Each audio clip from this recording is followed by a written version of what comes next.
Comment casser la routine au travail? Thierry, les neurosciences. Ouais. L'approche neurocognitive et comportementale, on travaille sur ces sujets-là depuis déjà quelques années. Les chercheurs en neurosciences apportent énormément d'informations et l'idée c'est d'aller capter un petit peu tout ça pour s'enrichir. La routine au travail, alors on dit des fois la routine tue. Bon. La routine, c'est un mode automatique. Hein, les routines, elles sont enregistrées sur l'arrière du cerveau. Quand vous faites le lacet de votre chaussure, vous êtes à un moment donné, la première fois que vous le faites, vous avez un petit peu de mal. Et puis la deuxième, c'est mieux. Et puis etc. Au bout d'une vingtaine, ça devient naturel. Parce que le cerveau, il a enregistré une sorte de modèle. Il s'y réfère parce qu'il consomme pas beaucoup d'énergie. Donc c'est facile de s'y référer. Donc des modèles, on en enregistre des tonnes et des tonnes et des tonnes.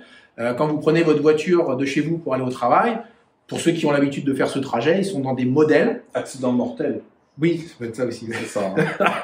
Hein. Ils sont sur des trajets qu'ils connaissent très bien parce que le cerveau a enregistré un modèle et donc vous pouvez très bien conduire. Limite, vous avez un voile devant les yeux en train de penser à vos vacances, à votre famille, à tout ce que vous voulez.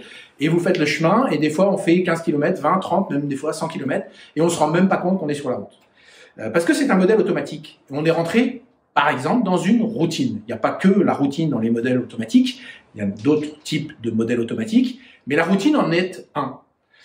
Pour envoyer quelqu'un qui est dans une routine au travail, pour l'emmener à s'adapter, c'est-à-dire en mode adaptatif, c'est-à-dire basculer d'un mode où il n'a pas les modèles, à un fonctionnement, il est plutôt sur le devant du cerveau, c'est-à-dire quelque chose qui est nouveau, qui est dans la découverte, qui est une attitude de curiosité, et c'est ce qui vient en face de la routine.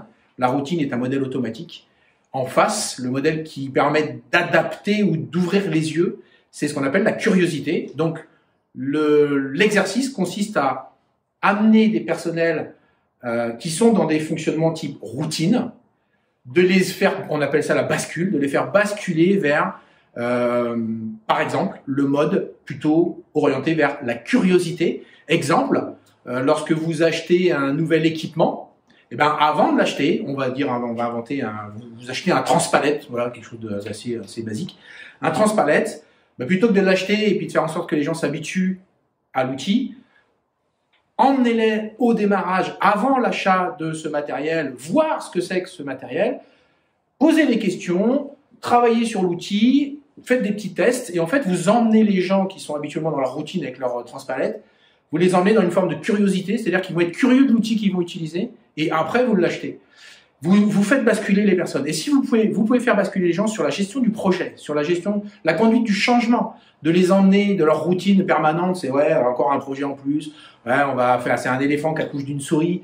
Non, emmenez-les dans la curiosité pour leur casser ce modèle routinier automatique, pour les emmener vers, ouais, c'est nouveau, un peu de découverte, un peu de curiosité, ça va éveiller les personnes et là on apprend beaucoup plus de choses. Et vous enlèverez beaucoup de freins dans cette conduite du changement parce qu'ils seront dans cet état de conscience, de curiosité.